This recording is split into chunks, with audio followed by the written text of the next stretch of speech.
Атомның құрылысы, Резерфорд тәжірибесі. Резерфорд атомның өз моделін ұсыну жолында келесі эксперимент атқарады. Альфа бөлшектерін бірнеше мың қабаттан, атомдық қабаттан тұратын алтын фольгадан өткізеді. Нәтижеде альфа бөлшектердің басым бөлігі алдарында ешқандай бөгет жоқ сияқты өздерінің бастапқы бағытын жалғастыра береді. Тек қана өте аз бөлшегі, альфа бөлшектердің алдарында әлді күштердің әсерінен үлкен бұрыштарға ауытқиды.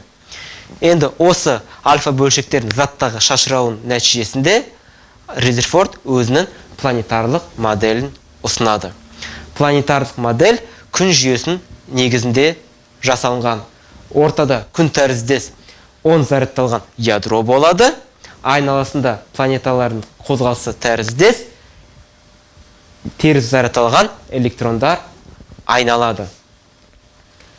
Ядроның радиусы шамамен 10-15 дәрежесі метр болады.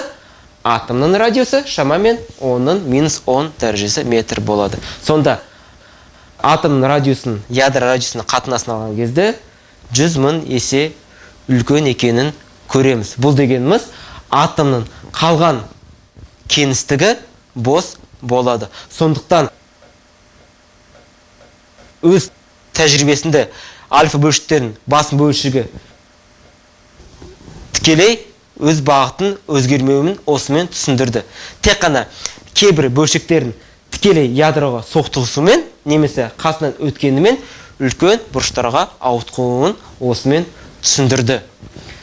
Енді атомның массасы негізінде ядро массасында шоғырланған деп түсіндірді.